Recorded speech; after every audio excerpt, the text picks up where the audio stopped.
শ্রী গৌরাঙ্গ লীলা পার্ষদ কবিকুল মুকুটমণি শিল কৃষ্ণদাস কবিরাজ গোস্বামীপাদ তার শ্রী শ্রী চৈতন্য চরিতামৃত গ্রন্থের মধ্যলীলায় নবম পরিচ্ছেদে দক্ষিণ ভারতে মধ্যাচার্য সম্প্রদায়ের তত্ত্ববাদীদের সঙ্গে তত্ত্ব আলোচনা প্রসঙ্গে মহাপ্রভু তাদেরকে বললেন, তোমরা যে মুক্তির কথা বললে, যে কৃষ্ণে কর্মার্পণ করে যে ভক্তি, সেই ভক্তির দ্বারা পঞ্চবিধা মুক্তি লাভ হয় এবং সেই মুক্তি পরম পুরুষার্থ। কিন্তু মহাপ্রভু সেই তাদের যুক্তিকে খণ্ডন করে বললেন, পঞ্চবিধা মুক্তি ত্যাগ করে ভক্তগণ। যারা বিশুদ্ধ কৃষ্ণ ভক্ত তারা পঞ্চপ্রকারের মুক্তিকে ত্যাগ করেন। শুধু তাই নয়, ফল্গু করি মুক্তি দেখে নরকের সম। তারা এই মুক্তিকে নরকের সমান মনে করে। ফল্গু করি মুক্তি দেখে নরকের সম। মুক্তিকে নরকতুল্য মনে করেন, কারণ মুক্তিতে ভগবৎ সেবা নাই। জয় রাধে।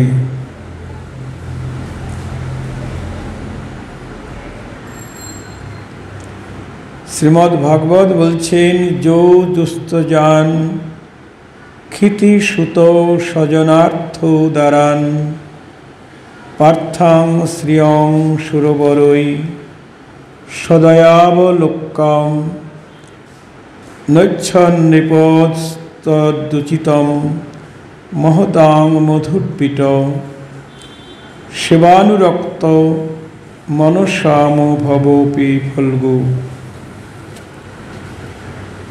শ্রীমদ্ ভাগবতী পঞ্চম স্কন্ধের 14 অধ্যায়ের 44 সংখ্যক শ্লোকে বলছেন, ভরত মহারাজের কথা শুকদেব গোস্বামী মহারাজ পরীক্ষিতকে বললেন, লোকের পক্ষে সাধারণত যা দুস্ত্যাজ্য, যা সহজে ত্যাগ করতে পারে না, এরকম পৃথিবীর রাজত্ব, সমস্ত পৃথিবীর রাজা ভরতমুনি, পুত্রীয় আত্মীয় স্বজন, অর্থ, পত্নী, এই সমস্তকে এবং অমরোত্তম দিগেরও প্রার্থনীয় সদয় দৃষ্টি সম্পন্না লক্ষ্মীকেও যে ভরত মহারাজ ইচ্ছা করেন নাই, তা তার ন্যায় লোকের পক্ষে উচিত কার্যই হয়েছে। কারণ যে সমস্ত মহাপুরুষের চিত্ত মধুরূপ কৃষ্ণের সেবায় আসক্ত বা অনুরক্ত, তাদের নিকটে মোক্ষও অকিঞ্চিৎকর। কৃষ্ণের চরণে যাদের আসক্তি জন্মেছে, অনুরক্তি জন্মেছে, তাদের কাছে সংসার সুখ তো দূরের কথা, মুক্তিও তাদের কাছে অতি তুচ্ছ। এই জন্যই বললেন,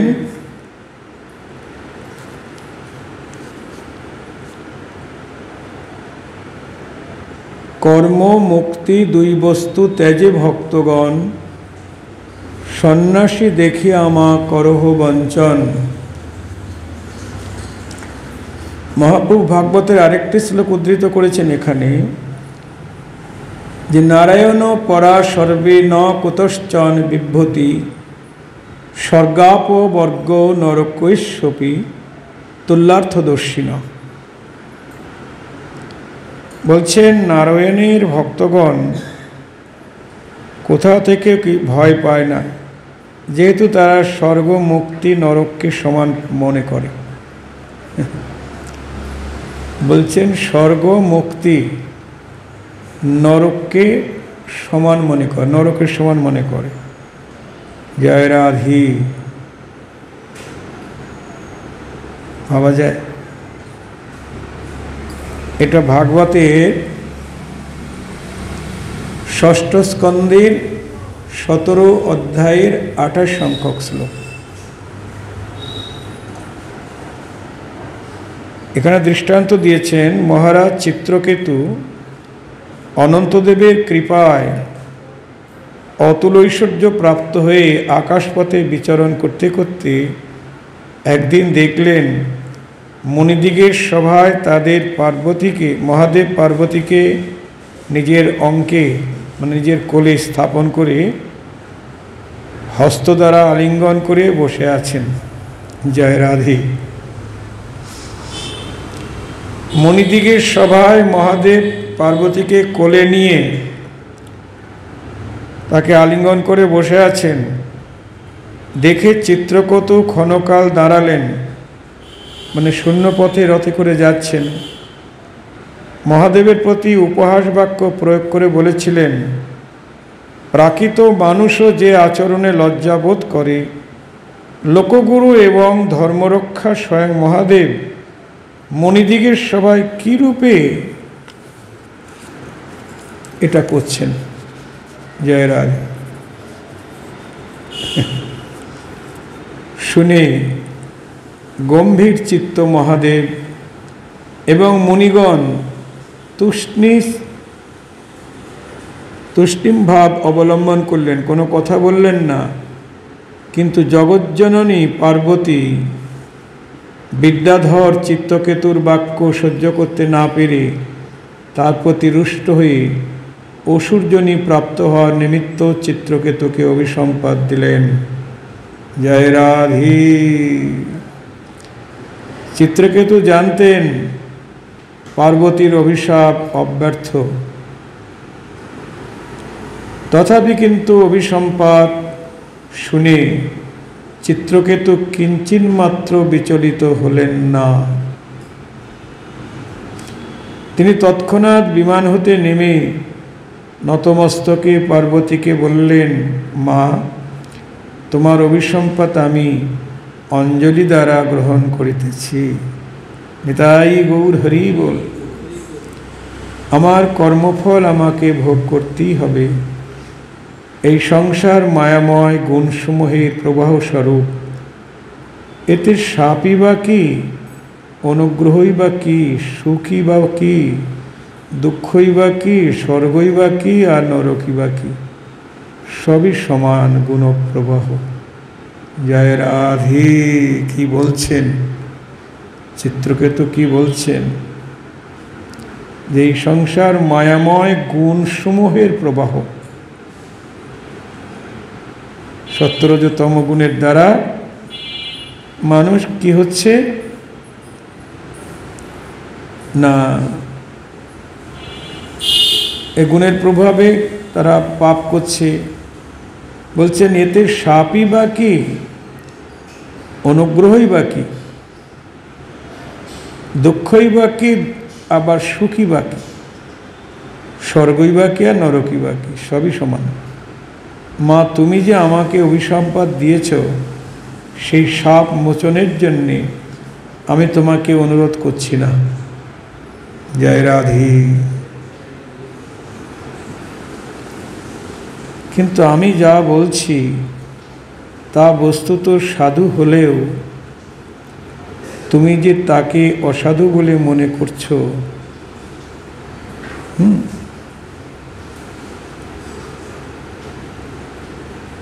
তুমি কৃপা করে তাই ক্ষমা করো। কি বলছেন? আমি যা বলেছি তা বস্তুত সাধু হলেও তুমি যে তাকে অসাধু বলে মনে করছো, তুমি কৃপা করে তাই ক্ষমা করো। যদি আমি অসাধুর মতো কাজ করে থাকি তাহলে তুমি সেটা ক্ষমা করে দাও। এই কথা বলে চিত্রকেতু বিমানে আরোহণ করে চলে গেলেন।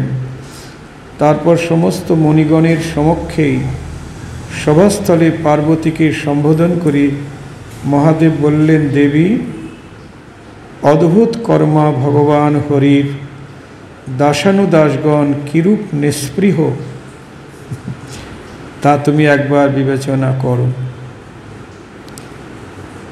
তাদের মাহাত্ম্য তো দেখলে প্রিয়তমে। যারা নারায়ণের ভক্ত তারা কোথাও থেকে ভয় পায় না, কিছুর থেকেই ভয় পায় না। স্বর্গ, নরক, মুক্তি তিনটিকেই তারা সমান মনে করেন। এটা মহাদেবের উক্তি। স্বর্গ, নরক, মুক্তি তিনটিকেই সমান মনে করে। তাই তোমার অভিসম্পাতেও পরম ভক্ত চিত্রকেতু কিঞ্চিন মাত্র বিচলিত হলেন না। জয় রাধি।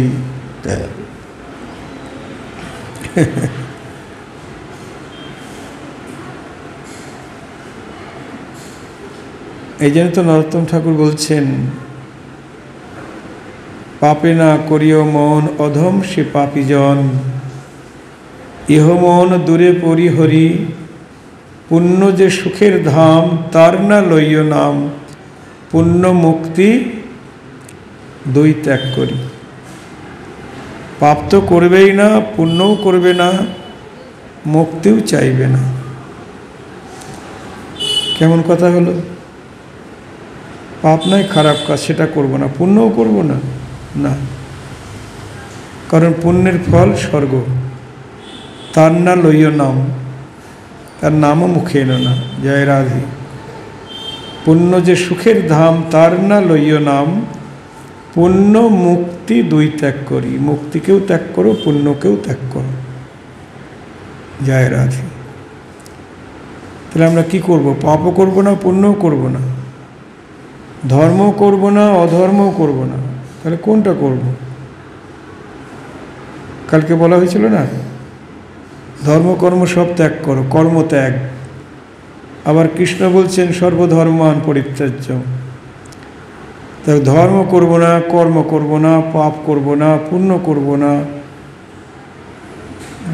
মুক্তি চাইব না। তাহলে কি চাইব? ওই তো পরের লাইনে ঠাকুরমশাই বলে দিলেন, প্রেম ভক্তি সুধা নিধি তাহে ডুব নিরবধি, আর যত খার নিধি প্রায়। বলছেন প্রেম ভক্তি সুধার সমুদ্রে ডুবে থাকো। প্রেম ভক্তিরূপ সুধার সমুদ্রে। প্রেম ভক্তি হলো সুধার সাগর। যে সুধা বা অমৃত খেয়ে দেবতারা অমর হয়েছে, ওই সুধা এই কৃষ্ণ লীলামৃত বা শিবানন্দ সুখের কাছে, প্রেমামৃতের কাছে অতি তুচ্ছ। তাই স্বর্গের সুখ ভক্ত ঘৃণা করে, নরকতুল্য মনে করে। তাহলে প্রেম ভক্তি সুধা নিধি, কীরকম কথা! স্বর্গ আর নরক একই মনে করে কৃষ্ণ ভক্ত।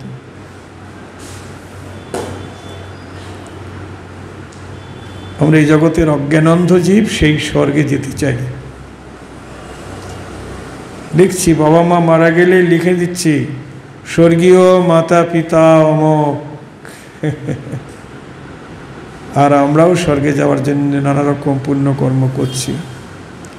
কিন্তু ঠাকুরমশাই বলছেন না, প্রেম ভক্তি সুধা নিধি তাহে ডুব নিরবধি। নিরবধি মানে সদা সর্বক্ষণ প্রেম ভক্তি সুধার সমুদ্রে ডুবে থাকো। আর যত খার নিধি প্রায়।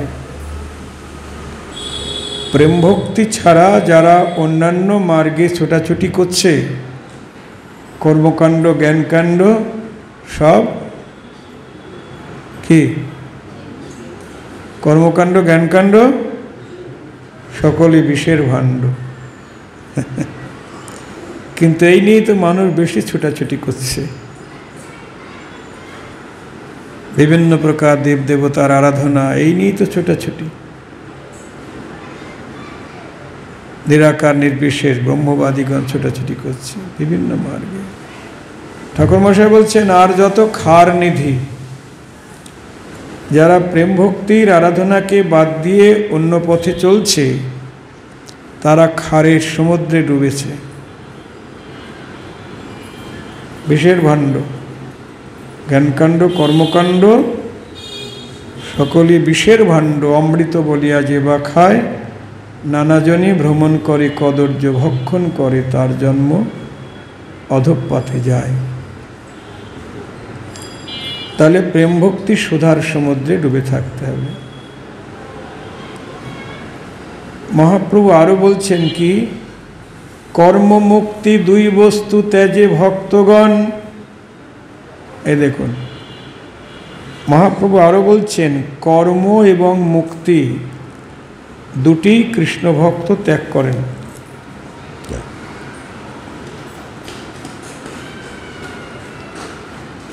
কর্মী জ্ঞানী মিছা ভক্ত না হইবে অনুরক্ত, ইহ মন দূরে পরিহরি। ঠাকুরমশাই প্রেম ভক্তি চন্দ্রিকায় বলছেন।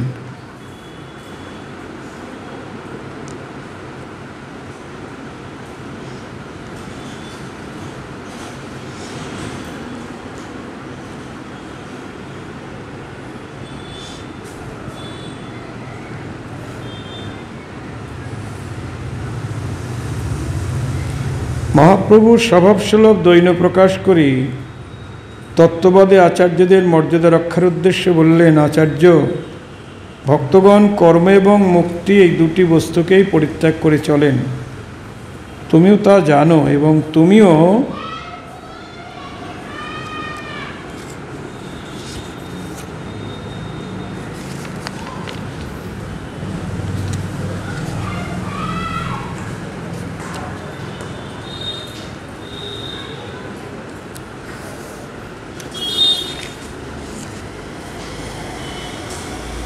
পরিত্যাগ করো। তথাপি তুমি যে কর্ম মুক্তির শ্রেষ্ঠত্বের কথা আমার নিকট বললে, তার হেতু বোধ হয় এই যে আমার সন্ন্যাসীর বেশ দেখে তুমি আমাকে ভক্তি বিরোধী বলে মনে করছো। মহাপ্রভু ওই সম্প্রদায়ের কাছ থেকেই তো, ওই সম্প্রদায়ের আনুগত্যেই তিনি দীক্ষা নিয়েছেন, মধ্যাচার্য সম্প্রদায় দীক্ষা নিয়েছেন মহাপ্রভু। কিন্তু মধ্যাচার্য সম্প্রদায়ের ওই তত্ত্ববাদীদের কথা শুনে মহাপ্রভুর সুখ হয় নাই। তাই তাদের যুক্তিকে খণ্ডন করলেন এবং বললেন, তোমরা মনে হয় আমাকে সন্ন্যাসী বলেই আমাকে ভক্তি বিরোধী বলে মনে করছো। হ্যাঁ, তাই আমার সঙ্গে ভক্তি সম্বন্ধীয় আলোচনার সুখ হবে না ভেবেই বোধহয় কর্মমুক্তির কথা বলে আমাকে কোনো রকমে বিদায় করতে তোমরা চেষ্টা করছো। জয় রাধে।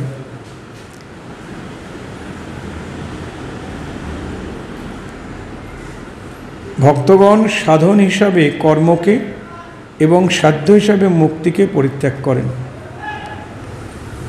তৎকালে বৈষ্ণব সন্ন্যাসীর সংখ্যা খুবই কম ছিল। প্রায় সন্ন্যাসী মাত্রই তখন মায়াবাদী ছিলেন। মহাপ্রভুর সময়ে যত রকম সন্ন্যাসী ছিল অধিকাংশই মায়াবাদী ছিল, ভক্ত ছিল না। কিন্তু মহাপ্রভু তো ভক্ত, সন্ন্যাসী হলেও তিনি ভক্ত। তাই সন্ন্যাসী দেখলেই লোকে ভক্তি বিরোধী মায়াবাদী সন্ন্যাসী বলে মনে করত। বিশেষত প্রভুর অঙ্গে মায়াবাদী সন্ন্যাসীর বেশি ছিল।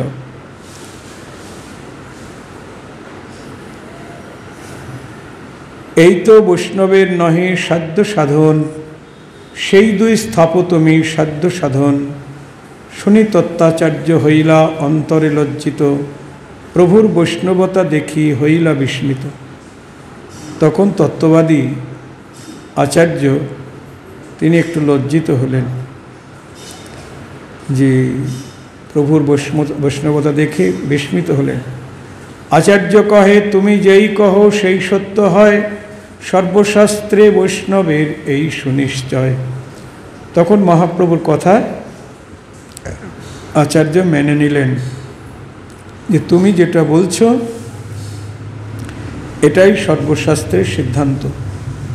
তথাপি মধ্বাচার্য যে করিয়াছে নির্বন্ধ, সেই আচরিয়ে সবে সম্প্রদায় সম্বন্ধ। তবু আচার্য বলছেন যে আমাদের আচার্য অর্থাৎ মধ্বাচার্য যেটা মানে নির্দিষ্ট করে গেছেন, সেই সম্প্রদায় অনুরোধে আমরা সেইটা করছি। কি? তথাপি মধ্বাচার্য যে করিয়াছে নির্বন্ধ, সেই আচরিয়ে সবে সম্প্রদায় সম্বন্ধ। প্রভু, তুমি যা সিদ্ধান্ত করলে তাই শাস্ত্রসম্মত, আমরাও তা জানি, জেনেও কিন্তু তদনুরূপ কাজ করছি না। কারণ শ্রীমান মধ্বাচার্য মুক্তিকেই সাধ্য বলে সিদ্ধান্ত করেছেন। জয় রাধে। খুব মূল্যবান কথা। আমরা তো মধ্বাচার্য সম্প্রদায় বলি, অনেকেই বলি কোন সম্প্রদায়? মধ্বাচার্য সম্প্রদায়। কিন্তু মধ্বাচার্য সম্প্রদায় বললেই হবে না, আমাদের বলতে হবে মাধ্য গৌড়ীয় বৈষ্ণব সম্প্রদায়। কারণ মধ্বাচার্য ওই যে এখানে বলছেন যে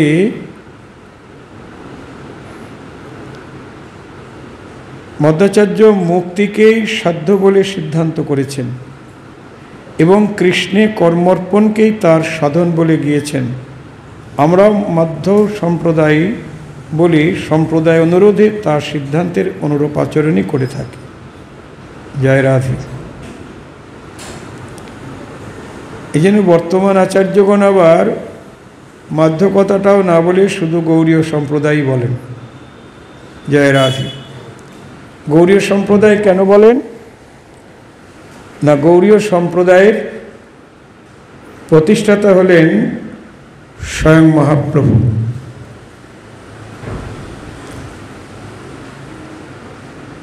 আর এই সম্প্রদায়ের আচার্য হলেন গোস্বামীগণ, শ্রীরূপ সনাতন ভট্ট রঘুনাথ, শ্রীজীব গোস্বামী, গোপাল ভট্ট দাস রঘুনাথ, এরাই সম্প্রদায়ের আচার্য। এই ছয় গোসাই যাবে ব্রজে কইলেন বাস, রাধাকৃষ্ণ নিত্যলীলা করিলেন প্রকাশ। এই ছয় গোসাই যাবে করুণা করিবে, ব্রজে রাধা কৃষ্ণ সেবা অবশ্য পাইবে। এই ছয় গোসাইয়ের করি চরণবন্দন, যাহা হইতে বিঘ্ননাশ অবিষ্ট পূরণ। এনাদের আনুগত্য নিয়ে আমাদের ভজন করতে হবে। এনারা কি বলেছেন, কি প্রচার করেছেন? মধ্বাচার্য যেটা প্রচার করেছেন সেটা করেননি। এনারা প্রচার করেছেন মহাপ্রভুর আদেশ, যেটা শ্রীচৈতন্য মনোভীষ্টম স্থাপিতম যেন ভূতলে। শ্রীচৈতন্যের মনের যেটা অভিলাষ, সেটাই এনারা জগতে স্থাপন করেছেন বা প্রতিষ্ঠিত করেছেন। এটা নরোত্তম ঠাকুর বলছেন। শ্রীচৈতন্য মনোভীষ্টম স্থাপিতম যেন ভূতলে, স্বয়ং রূপ গোস্বামী কদা দদাতি স্বপদান্তিকম, কদা মধ্যম দদাতি স্বপদান্তিকম। সেই রূপ গোস্বামী কবে তার চরণে আমাকে আশ্রয় প্রদান করবেন, ছিল নরোত্তম দাস ঠাকুর মহাশয় বললেন। তা শ্রীচৈতন্যের মনোভীষ্টটা কি না? শ্রীচৈতন্যের মনের অভিলাষ হল ব্রজে রাধাকৃষ্ণের যুগল সেবা, জগতে প্রবর্তন। এবং সেই যুগল সেবা কি করে পাওয়া যাবে সেটাও জগজ্জীবকে জানানো, যে রাধার দাসী অভিমানেই এই যুগল সেবা পাওয়া যাবে। মহাপ্রভু নিজে সেটা না করে তার পারিষদ ভক্তগণের দ্বারা জগতে প্রচার করলেন বা প্রতিষ্ঠিত করলেন। শ্রীচৈতন্য মনোভীষ্টম স্থাপিতম যেন ভূতলে, জগতে প্রতিষ্ঠিত করলেন। এটার অনেকে মর্ম বুঝতে না পেরে উল্টাপাল্টা ব্যাখ্যা করছেন। জয় রাধে। এটাই শ্রীচৈতন্যের মনের অভিলাষ, ব্রজে রাধা কৃষ্ণের যুগল সেবা এবং কোন সাধনায় সেই যুগল সেবা পাওয়া যাবে, সেই রাধা দাস্য জগৎকে প্রদান, এটাই তার পরিকর্দে তিনি বলেছেন। তোমরা এই 6 গোসাই যাবে ব্রজে কইলেন বাস, তারপর কি রাধা কৃষ্ণের নিত্যলীলা করিলেন প্রকাশ। হ্যাঁ, তারা রাধা কৃষ্ণের নিত্যলীলাটা জগতে প্রকাশ করলেন, তাদের গ্রন্থাবলিতে রাধা কৃষ্ণের লীলা প্রকাশ করেছেন। তাই তত্ত্ববাদীরা তারা বলছেন যে মধ্বাচার্য তিনি কৃষ্ণের কর্মার্পণ কথাই বলেছেন এবং কৃষ্ণ কর্মার্পণে মুক্তিলাভ এই পর্যন্ত তিনি বলেছেন।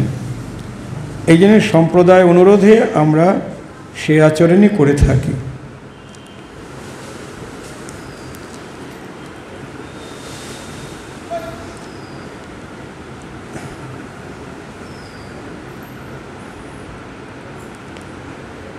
প্রভু কহে কর্মী জ্ঞানী 2 ভক্তিহীন, তোমার সম্প্রদায়ে দেখি সেই 2 চিন। মহাপ্রভু মধ্বাচার্য তত্ত্ববাদীদের বলছেন যে কর্মী জ্ঞানী 2 ভক্তিহীন, যারা কর্মকাণ্ডের সাধক তারাও ভক্তিহীন, যারা জ্ঞানমার্গের সাধক তারাও ভক্তিহীন। জয় রাধি। কর্মকাণ্ডের সাধক তারাও ভক্তিহীন, জ্ঞানমার্গের সাধকও ভক্তিহীন। প্রভু কহে কর্মী জ্ঞানী 2 ভক্তিহীন, তোমার সম্প্রদায়ে দেখি সেই 2 চিহ্ন। সেই 2টা চিহ্নই তোমার সম্প্রদায়ে দেখতে পাচ্ছি। নরোত্তম ঠাকুর প্রথমেই বলছেন কর্মী জ্ঞানী ভক্তিহীন, ইহারে করিয়া ভিন, নরোত্তমেই তত্ত্বগাজি।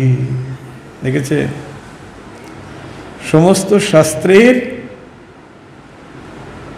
সারমর্ম প্রেম ভক্তি চন্দ্রিকা। আমাদের গোস্বামীদের যত গ্রন্থ আছে সমস্ত গ্রন্থের নির্যাস নরোত্তম ঠাকুরের প্রেম ভক্তি চন্দ্রিকা। এখানে চৈতন্য চরিতামৃতে কৃষ্ণদাস কবিরাজ গোস্বামী বলছেন মহাপ্রভুর কথা।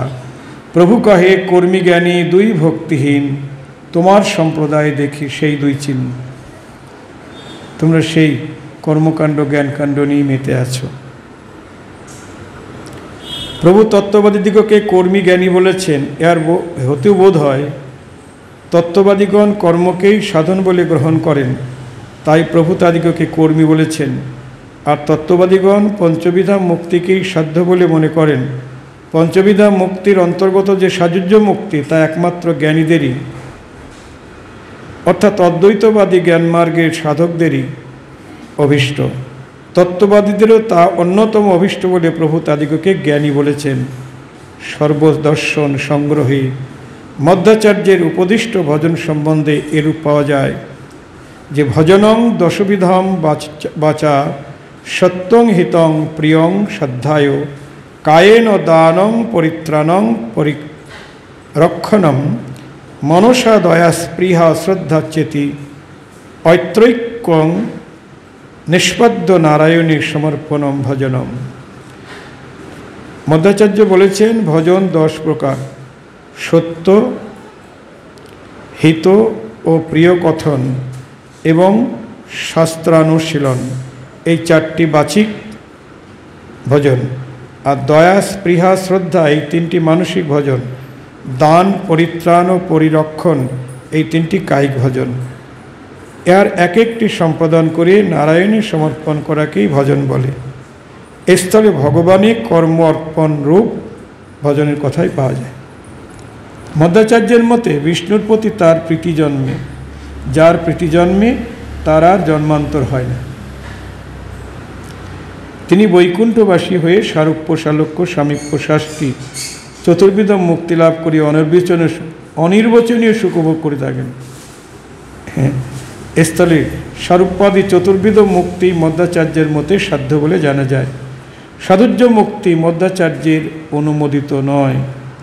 বরং সাযুজ্য মুক্তিকামী অদ্বৈতবাদীগণ মধ্বাচার্যের দ্বৈতবাদ প্রচারী হৃদয় অত্যন্ত আঘাতই পেয়েছিলেন। এরূপ অবস্থায় তত্ত্ববাদী আচার্য পঞ্চবিধা মুক্তিকে মধ্বাচারীদের সাধ্য কেন বললেন? হ্যাঁ, এটাই জিজ্ঞাসা। দেখুন,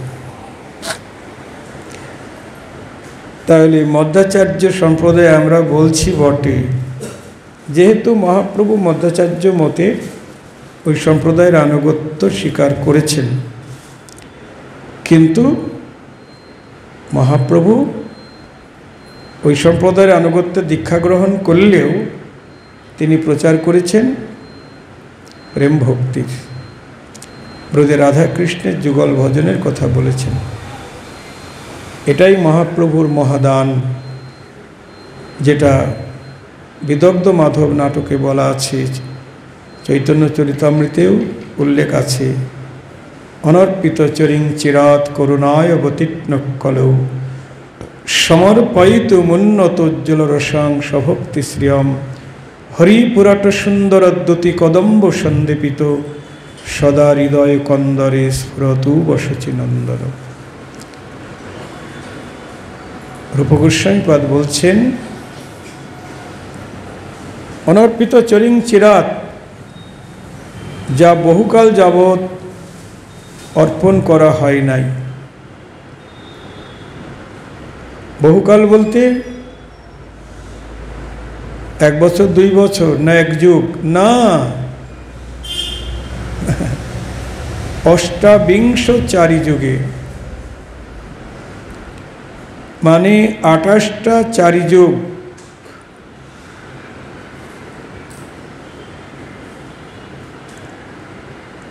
আঠাশটা সত্যযুগ, 28টা ত্রেতাযুগ, 28টা দাপর যুগ, 27টা কলিযুগ। এই এতগুলি যুগে যা সমর্পণ করা হয় নাই, 28 নম্বর কলিযুগে স্বয়ং রাধাকৃষ্ণের মিলিত তনু গৌরহরি এসে সেই সম্পদ দান করলেন। জয় রাধে। এতকাল পরে দান করলেন। অনর্পিত চরিং চিরাত করুণায় অবতীর্ণ কলৌ। আমার গৌরহরি জীবের প্রতি করুণা করে অবতীর্ণ হলেন, হয়ে কি করলেন?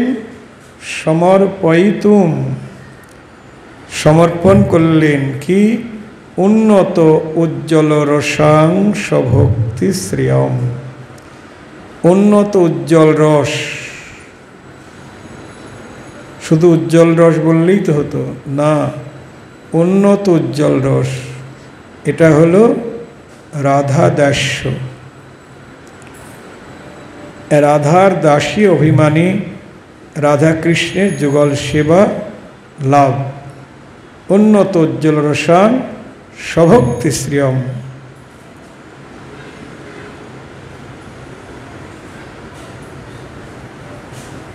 হরিপুরট সুন্দরোদ্যুতি কদম্ব সন্দীপিত। সেই শচীনন্দন গৌরহরি সদা হৃদয়ে কন্দরে স্ফুরতুব শচীনন্দন। সেই গৌরহরি তোমাদের হৃদয় কন্দরে সদা সর্বক্ষণ স্ফুরিত হন। জয় রাধে।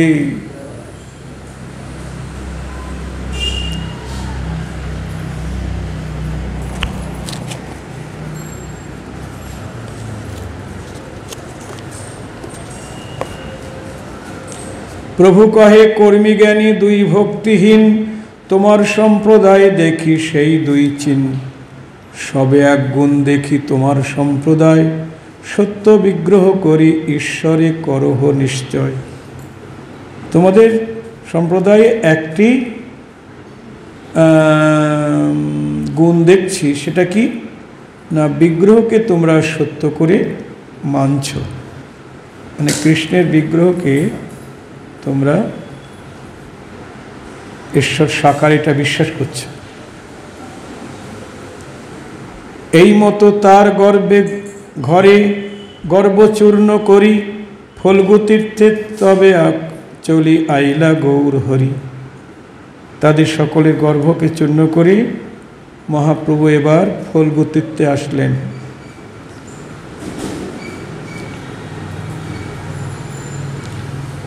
এই যে এখানে বললেন, তোমরা সত্য বিগ্রহ করি ঈশ্বরে করহ নিশ্চয়, মানে সচ্চিদানন্দ বিগ্রহ। তত্ত্ববাদীদেরকে বললেন কর্মীজ্ঞানী উভয়ই ভক্তিহীন, বৈষ্ণব সম্প্রদায়ভুক্ত হয়েও তোমরা কর্মীরও জ্ঞানীর আচরণ গ্রহণ করেছ, এটা প্রশংসার বিষয় নয়। তবে তোমাদের সম্প্রদায় একটা প্রশংসার বিষয় যে যদিও তোমরা জ্ঞানীদের অভীষ্ট মুক্তিকে তোমাদের অভীষ্ট বলে মনে করো, তথাপি কিন্তু জ্ঞানীদের ন্যায় তোমরা ঈশ্বরের বিগ্রহকে মাইক বলে মনে করো না, সচ্চিদানন্দময় বলেই মনে করো। ভূমিকায় শ্রীমান মহাপ্রভু চৈতন্য প্রবন্ধে এটা বলা আছে। এই মতো তার ঘরে গর্ভ চূর্ণ করি, ফল্গুতীর্থে তবে চলি আইলা গৌর হরি। তাদের গর্ভকে চূর্ণ করিয়ে এবার মহাপ্রভু এলেন ফল্গুতীর্থে।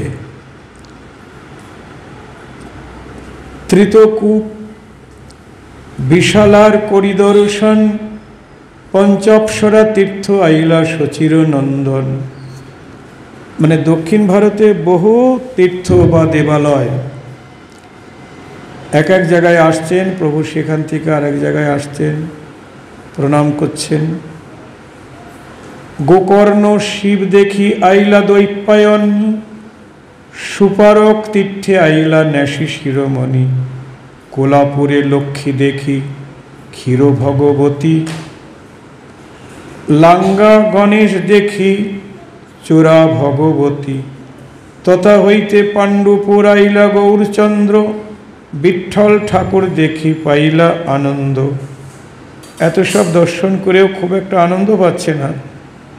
শেষে বিঠ্ঠলে এসে বিঠ্ঠলকে দর্শন করে প্রভু একটু আনন্দ পেলেন।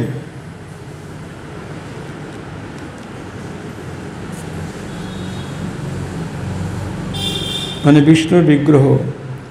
প্রেমাবেশে কইল প্রভু নর্তন কীর্তন, প্রভুর প্রেম দেখি সবার চমৎকার মন। তাহা এক বিপ্রতারে নিমন্ত্রণ কইল, ভিক্ষা করি তাহা এক শুভ বার্তা পাইল। সেখানে একজন ব্রাহ্মণ মহাপ্রভুকে নিমন্ত্রণ করলেন, তার ঘরে ভিক্ষা করে তিনি একটা শুভ সংবাদ পেলেন। কি? মাধবপুরীর শিষ্য শ্রীরঙ্গপুরী নাম, সেই গ্রামে বিপ্রগৃহে করেন বিশ্রাম। তিনি খবর পেলেন মাধবেন্দ্রপুরীর শিষ্য, তার মানে তার কাকা গুরু শ্রীরঙ্গপুরী, তিনি সেই গ্রামে বিশ্রামে আছেন এক বিপ্রগৃহে। শুনিয়া চলিলা প্রভু তারে দেখিবারে, বিপ্রগৃহে বসিয়া আছেন দেখিল তাহারে। তাকে দর্শন করতে চললেন। গুরুদেবের গুরু ভাই তো আগো। প্রেমাবেশে করে তারে দণ্ড পরনাম, পুলকাশ্রু কম্প সব অঙ্গে পরে ঘাম। তাকে দেখেই মহাপ্রভু তাকে দণ্ডবৎ করলেন এবং প্রভুর অঙ্গে নানা প্রকার প্রেমের আবির্ভাব হল। পুলকাশ্রু কম্প সব অঙ্গে পরে ঘাম। দেখিয়া বিস্মিত হইল শ্রীরঙ্গপুরীর মন, উঠো উঠো শ্রীপাদ বলিল বচন। শ্রীরঙ্গপুরী এমন সন্ন্যাসীকে তো কোনোদিন দেখেনি, সন্ন্যাসী হয়ে এমন দণ্ডবৎ প্রণাম করে, এমন তার ভাব, সন্ন্যাসীর অঙ্গে তো এমন ভাব দেখা যায় না। তখন শ্রীরঙ্গপুরী বললেন, উঠো উঠো শ্রীপাদ, শ্রীপাদ ধরহ আমার গোসাইর সম্বন্ধ, তাহা বিনু অন্যত্র নাহি এই প্রেমার গন্ধ। শ্রীরঙ্গপুরী মহাপ্রভুকে দেখে বলছেন, শ্রীপাদ তোমাকে দেখে মনে হচ্ছে তুমি আমার গোসাইয়ের সম্বন্ধে কেউ হও। জয় রাধে। গোসাই মানে কি? গুরুদেব, তাই না? গুরুদেবকে গোসাই বলা হয় কেন? গোসাই, সাই মানে পালনকর্তা, আর গো মানে পৃথিবী, পৃথিবীর পালনকর্তা যিনি, তিনি গোসাই, আমাদের সকলের প্রতিপালন করছেন গোসাই। আমি তো নিজেকেই পালন করতে পারি না, অতএব আমি গোসাই নই। জয় রাধে। কত শিষ্য ভক্তদের তিনি পালন করছেন। কি দিয়ে পালন করছেন? অন্ন ব্যঞ্জন খাইয়ে না, ভগবত কথামৃত দান করি তাদেরকে কৃষ্ণ ভক্তি পথে উন্নীত করে তাদের প্রতিপালন করছেন। তাই বলছেন, তোমাকে দেখে মনে হচ্ছে আমার গোসাইয়ের সম্বন্ধে তুমি কেউ হও। শ্রীপাদ ধরো হো আমার গোসাইয়ের সম্বন্ধ, তাহা বিনু অন্যত্র নাহি এই প্রেমার গন্ধ। গোসাইয়ের সম্বন্ধ যদি না হবে, এই প্রেমের গন্ধ তো অন্য কোথাও থাকতে পারে না। এত বলি প্রভুকে উঠাইয়া কইল আলিঙ্গন, গলাগলি করি দোহে করেন ক্রন্দন। এই বলি শ্রীরঙ্গপুরী তাকে বুকে নিয়ে আলিঙ্গন করলেন এবং দুইজনই কাঁদছেন। নিতাই গৌর হরি বল।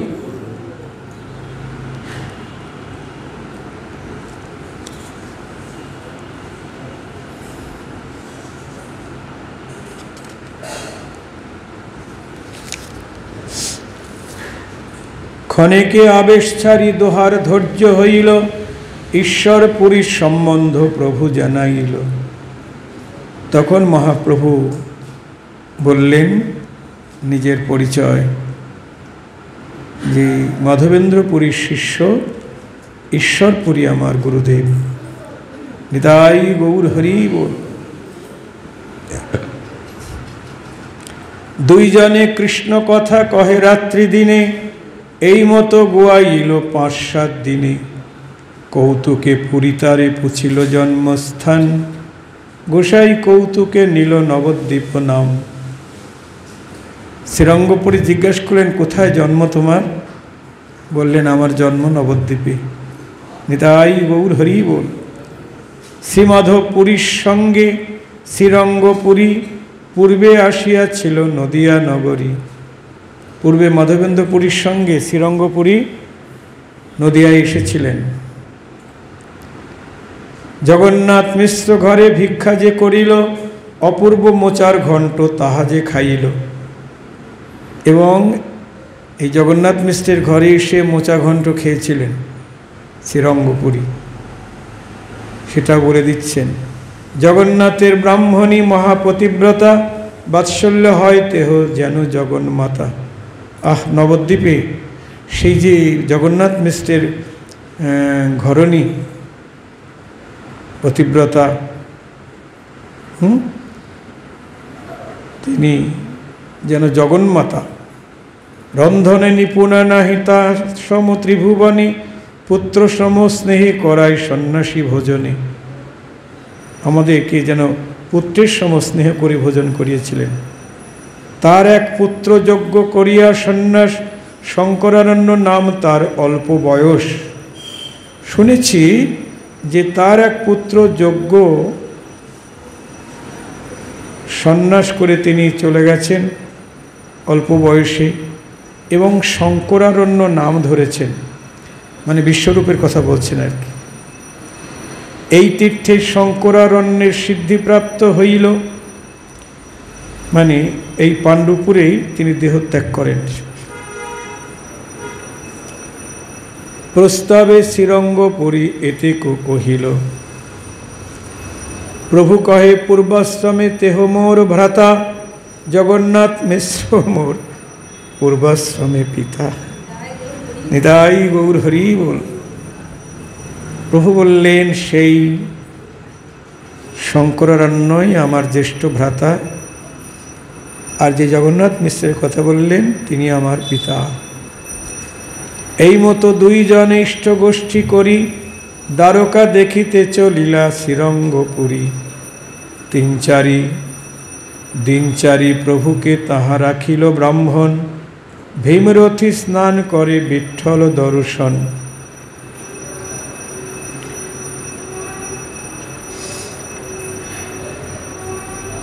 ভীমরথী হল পাণ্ডুপুরের নিকটে নদীর নাম। সেই নদীতে স্নান করে বিঠ্ঠলদেবকে দর্শন করলেন। তবে মহাপ্রভু আইলা কৃষ্ণ বেন্না তীরে, নানা তীর্থ দেখি তাহা দেবতা মন্দিরে। এবার এলেন তিনি কৃষ্ণ বেন্না তীরে।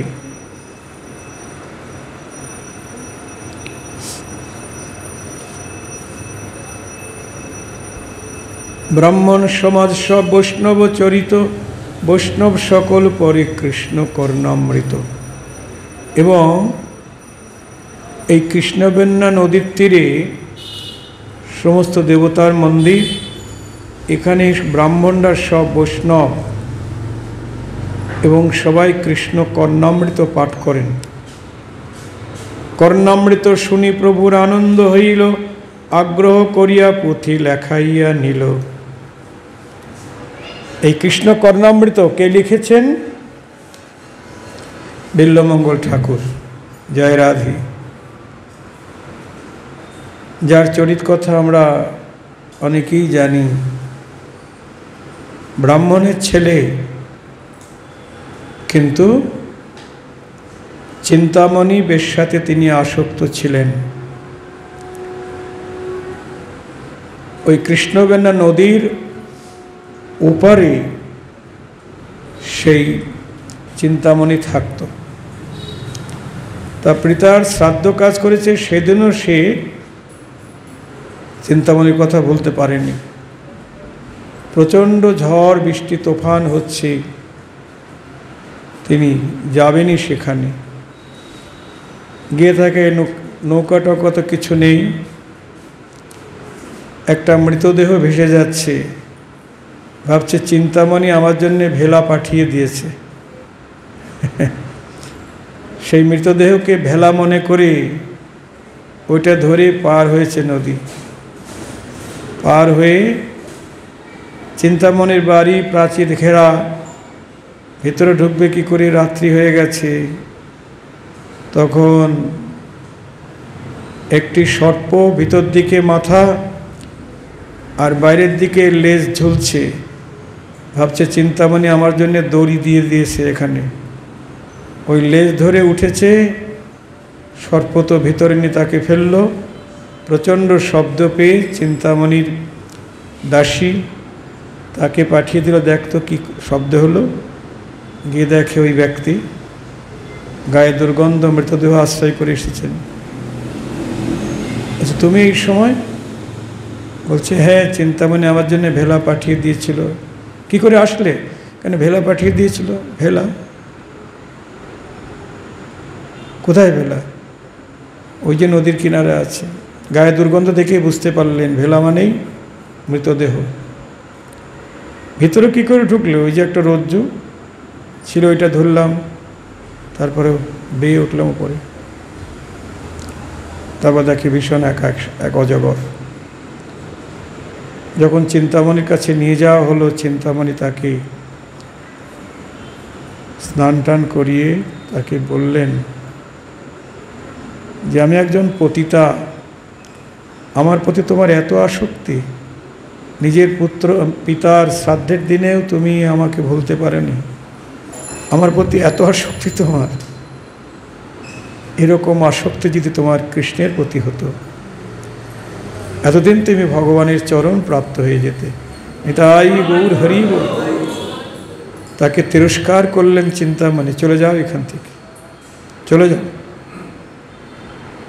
যাও, সেই কৃষ্ণকে ভালোবাসো। আমার এটা পচা দেহ, রক্ত মাংসের দেহ, বিষ্টামূত্রের দেহ, এখানে নাই কোনো প্রেম, নাই কোনো ভালোবাসা। তাকে ভালোবাসো। চিন্তামণির দ্বারা তিরস্কৃত হলেন বটে, দুঃখিত হলেন, যাকে এত ভালোবাসি সে আমাকে তাড়িয়ে দিচ্ছে। কিন্তু চলছেন, চলতে চলতে চিন্তামণিকে আর ভুলতে পারছে না। বহুদূর যেতেই দেখে এক সওদাগরের পত্নী, তিনি জলের কলসি কাঁখে নিয়ে জল ভরতে যাচ্ছেন। ওর মধ্যে তিনি চিন্তামণিকে দেখতে পাচ্ছেন। জয় রাধে। জল ভরে তিনি গৃহের অভিমুখে যাচ্ছেন। তার পিছে পিছে চলেছেন। সেই বাড়িতে হাজির। গৃহস্বামী বলছেন, সাধু মহাত্মা ভেবেছেন তাকে, আদর করছেন, যত্ন করছেন। আপনার কি সেবা করতে পারি? বলছেন, আপনার পত্নী। বলছে, হ্যাঁ। আপনার পত্নীকে একটু আমার কাছে পাঠাবেন, আমার ঘরে সজ্জিত করে। সেই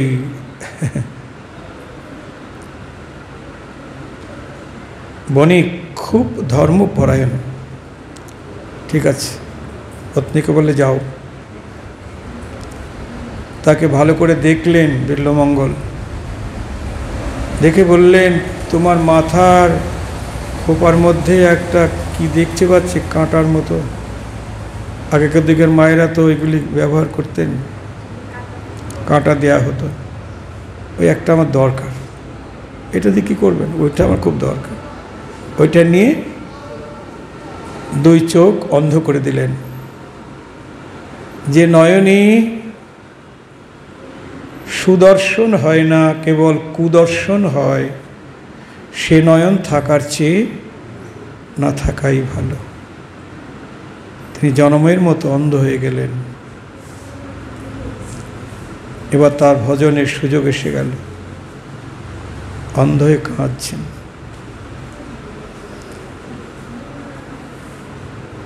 এনেই রচনা করেছেন কৃষ্ণ কর্ণামৃত গ্রন্থ। কৃষ্ণ কর্ণামৃত গ্রন্থ, এর বিস্তারিত জীবনী আরও আছে ভক্তমাল গ্রন্থে।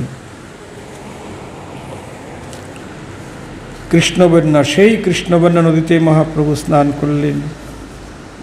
তারপর সেখানকার বৈষ্ণবদের মুখে কৃষ্ণ কর্ণামৃত শ্রবণ করলেন। কর্ণামৃত শুনি প্রভুর আনন্দ হইল, আগ্রহ করিয়া পুঁথি লেখাইয়া নিল। সেই কৃষ্ণ কর্ণামৃত গ্রন্থ তাদেরকে দিয়ে লিখিয়ে নিলেন। হ্যাঁ, তখন তো জেরক্স মেশিন ছিল না, লিখে নিলেন, কপি করে নিলেন। প্রভু যদি এসব উদ্ধার না করতেন, আমরা পেতাম না।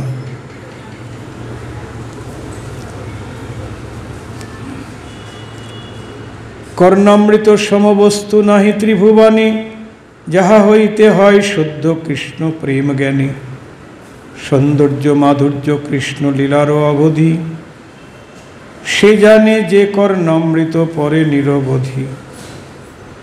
এই কর্ণামৃতের মধ্যে শুদ্ধ কৃষ্ণ প্রেম রয়েছে, সৌন্দর্য মাধুর্যে পরিপূর্ণ কৃষ্ণলীলার অবধি এখানে। সে জানে যে কর্ণামৃত পরে নিরবধি, যে সবসময় কর্ণামৃত পরে সে জানে। ব্রহ্মসংহিতা কর্ণামৃত দুই পুঁথি পাইয়া, মহারত্ন প্রায় আইলা সঙ্গে লইয়া। মহাপ্রভু দক্ষিণ ভারত থেকে এই দুইটি গ্রন্থ উদ্ধার করলেন, ব্রহ্মসংহিতা এবং কৃষ্ণ কর্ণামৃত। বলছেন, ব্রহ্মসংহিতা কর্ণামৃত দুই পুঁথি পাইয়া, মহারত্ন প্রায় আইলা সঙ্গে লইয়া। এই দুটা পুঁথিকে মহারত্ন পেয়েছেন বলে মনে করলেন। আমরা তো শাস্ত্রগ্রন্থকে এখন অনায়াসে পাই, তো এই জন্যে কোনো গুরুত্ব দেই না। হরি বল। এই প্রেম ভক্তি চন্দ্রিকা আমি অনেকেই পড়তে বলি যে সমস্ত গ্রন্থের নির্যাস এই প্রেম ভক্তি চন্দ্রিকা। শিষ্য ভক্তদের সবাইকে বলি, ওটা পড়লেই ভজন হয়ে যাবে। হ্যাঁ, কিন্তু এমন মহারত্নকে কাছে পেয়েও আমরা আদর করি না।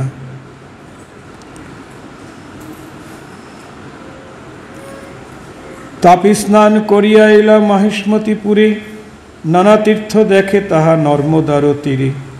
ধনুতীর্থ দেখি হইলা নির্বিন্ধাতে স্নানী, ঋষ্যমুখ পর্বতে আইলা দণ্ডক অরণ্যে।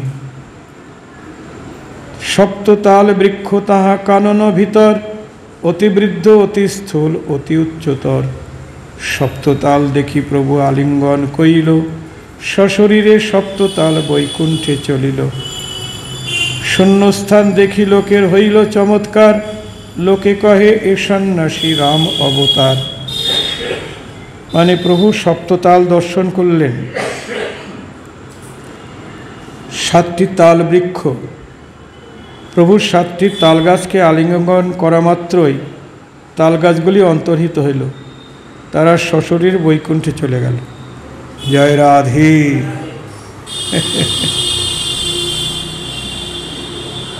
7টি তাল গাছকে আলিঙ্গন করল, সঙ্গে সঙ্গে তারা বৈকুণ্ঠে চলে গেল। তখন সবাই ভাবছেন বুঝি রামচন্দ্র এখানে এসেছে।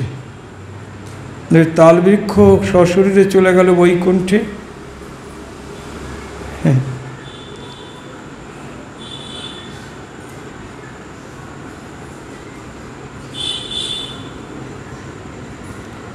কবি কর্ণপুর লিখেছেন,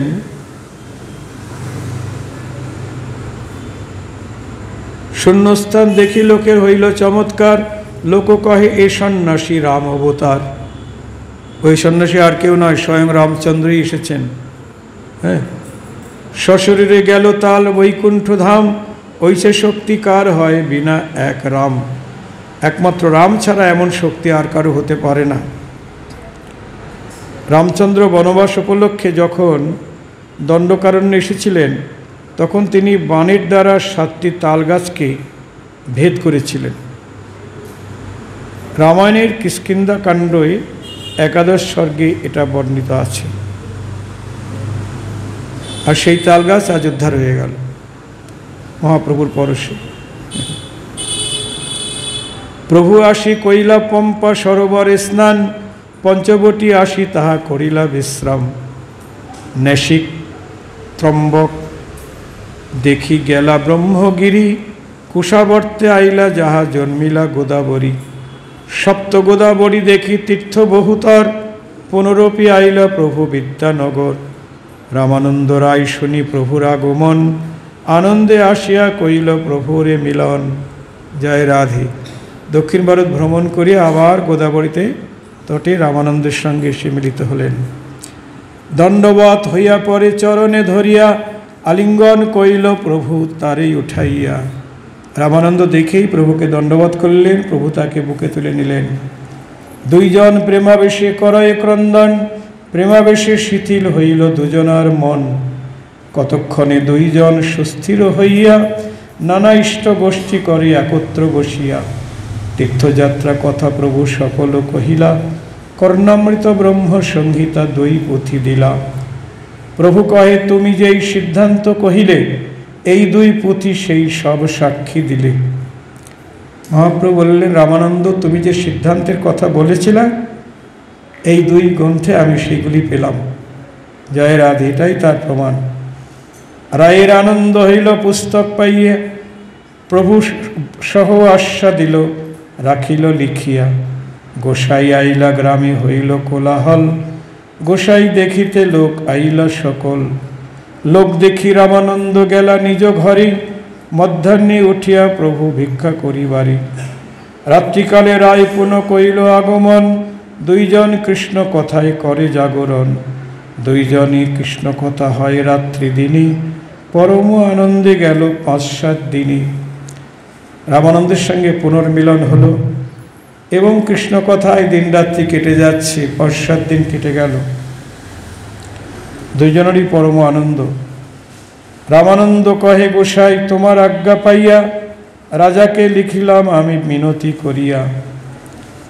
প্রতাপরুদ্রের অধীনে তিনি রাজা, তো এখন যেমন প্রধানমন্ত্রীর আর মুখ্যমন্ত্রী, তেমনি আগে ছিল রাজা এবং মহারাজা।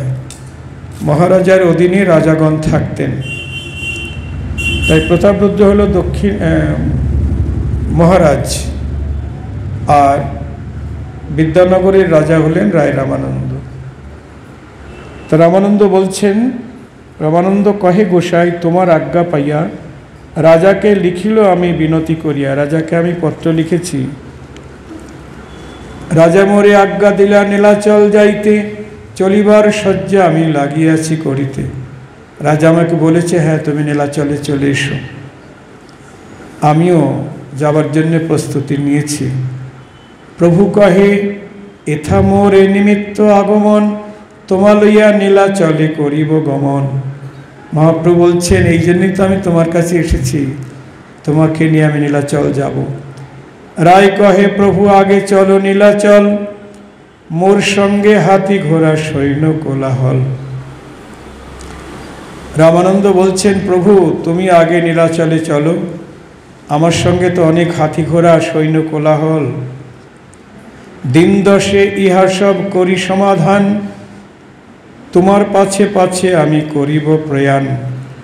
তবে মহাপ্রভু তারি আসিতে আজ্ঞা দিয়া, নীলাচল চলিলা প্রভু আনন্দিত হইয়া। যেই পথে পূর্বে প্রভু চলি করিলা গমন, সেই পথে চলিলা প্রভু দেখি বৈষ্ণবগণ। যাহা যায় ওঠে লোক হরিধ্বনি করি, দেখিয়া আনন্দ বড় পাইলা গৌর হরি। যে পথ দিয়ে প্রভু গিয়েছিলেন দক্ষিণ ভারতে, সেই পথ দিয়েই আসছেন, আর দেখেই সব হরিধ্বনি করছে। কারণ সেই সব দেশে তো প্রভু সব বৈষ্ণব হয়ে গেছে, যেখান যেখান দিয়ে গেছে না, সেসব দেশের লোক আর অন্য মতে নাই, সব বৈষ্ণব হয়ে গেছে, সব কৃষ্ণ ভক্ত হয়ে গেছে, প্রভুকে দেখা মাত্রই হরিধ্বনি করছে। যাহা যায় ওঠে লোক হরিধ্বনি করি, দেখিয়ে আনন্দ বড় পাইলা গৌর হরি। আলালনাথ আসি কৃষ্ণ দাস পাঠাইলা, নিত্যানন্দ আদি নিজ গণে বলাইলা। প্রভুর আগমন শুনি নিত্যানন্দ রায়, উঠিয়া চলিলা প্রেমে ঠেহ নাহি পায়। প্রভু আসছেন শুনে নিত্যানন্দ প্রভু এগিয়ে এলেন। জগদানন্দ দামোদর পণ্ডিত মুকুন্দ, নাচিয়া চলিলা দেহে না ধরে আনন্দ। প্রভু ফিরে আসছেন শুনে আনন্দ ধরে না। গোপীনাথ আচার্য চলে আনন্দিত হইয়া, প্রভুরে মিলিলা সবে পথে লাগ পাইয়া। আমরা যেমন আত্মীয় কুটুম্ব আসলে এগিয়ে যায় তাদেরকে আপ্যায়ন করতে, তাই না, স্বাগত জানাতে। আর প্রভুর প্রিয় পার্ষদগণ, মহাপ্রভু আসছেন যিনি, দূর থেকে খবর পেয়েই এগিয়ে চলেছেন তারা তাকে আনবার জন্যে। প্রভু প্রেমাবেশে সভা কইল আলিঙ্গন, প্রেমাবেশে সবে করে আনন্দে ক্রন্দন। সার্বভৌম ভট্টাচার্য আনন্দে চলিলা, সমুদ্রের তীরে আসি প্রভুরে মিলিলা। সার্বভৌম মহাপ্রভুর পরিরা চরণী, প্রভু তারে উঠাইয়া কইল আলিঙ্গনী। সার্বভৌম এখন পরম বৈষ্ণব হয়ে গেছেন মহাপ্রভুর কৃপায়। প্রভুর চরণে পড়ে গেলেন, প্রভু তাকে বুকে নিয়ে আলিঙ্গন করলেন। প্রেমাবেশে সার্বভৌম করেন ক্রন্দনী, সবার সঙ্গে আইলা প্রভু ঈশ্বর দর্শনী। জগন্নাথ দেখি প্রভুর প্রেমাবেশ হইল, কম্পস্বেদ পুলকাস্য শরীর ভাসিল। বহু নিত্য কইল প্রভু প্রেমাবিষ্ট হইয়া, পাণ্ডাপাল সব আইলা প্রভু প্রসাদ মালা লইয়া। মহাপ্রভু এসে জগন্নাথকে দর্শন করলেন, বহু নৃত্য করলেন, আর পাণ্ডাগণ মহাপ্রসাদ নিয়ে এলেন মহাপ্রভুর জন্য। মালা প্রসাদ পাইয়া তবে প্রভু স্থির হইলা, জগন্নাথের সেবক সব আনন্দে মিলিলা। কাশী মিশ্র আসি পড়িলা প্রভুর চরণী, মান্য করি প্রভু তারে কইল আলিঙ্গনী। জগন্নাথের পরিচয় আসি প্রভুরে মিলিলা, প্রভু লইয়া সার্বভৌম নিজ ঘরে গেলা। মোর ঘরে ভিক্ষা বলি নিমন্ত্রণ কইলা, দিব্য দিব্য মহাপ্রসাদ অনেকে আনাইলা। মধ্যাহ্ন করিয়া প্রভু নিজ গণ লইয়া, সার্বভৌম ঘরে ভিক্ষা করিল আসিয়া। ভিক্ষা করাইয়া তারে করাইল শয়ন, আপনে সার্বভৌম করে প্রভুর পাদ সম্বাহন। নিতাই গৌর হরি বল। সার্বভৌম মহাপ্রভুকে ভোজন করালেন, নিজে হাতে তার পদসেবা করতে লাগলেন। প্রভু তারে পাঠাইলা ভোজন করিতে, সেই রাত্রি তার ঘরে রহিলা তার প্রীতি। সার্বভৌম সঙ্গে আর লইয়া নিজগণ, তীর্থযাত্রা কথা কহি কইলা জাগরণ। প্রভু কহে, এত তীর্থ কইলে পর্যটন, তোমার সম বৈষ্ণব না দেখি একজন। তুমি এত তীর্থ পর্যটন করেছ। এক রামানন্দ রায় বহু সুখ দিল, ভট্ট কহে এই লাগি মিলিতে কহিল। মহাপ্রভু বললেন, রামানন্দ রায় যে আমাকে কত সুখ দিয়েছে। তীর্থযাত্রা কথায় কহিল সমাপন, সংক্ষেপে কহিল বিস্তার না যায় বর্ণন। অনন্ত চৈতন্য কথা কহিতে না জানি, লোভে লজ্জা খাইয়া তার করি টানাটানি।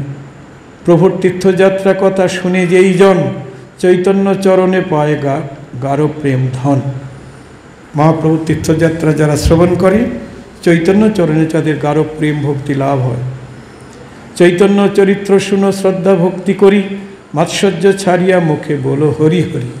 নিতাই গৌর হরি বল।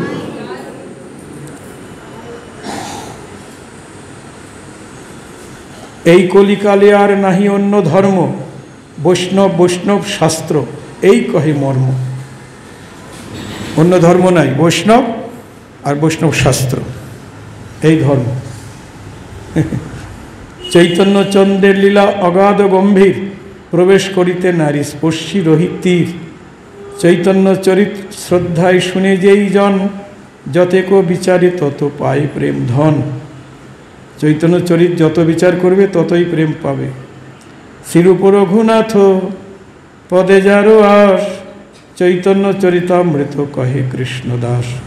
ইতি চৈতন্য চরিতামৃতে মধ্যখণ্ডে দক্ষিণ দেশ তীর্থ ভ্রমণং নাম নবম পরিচ্ছেদ। জয় রাধে।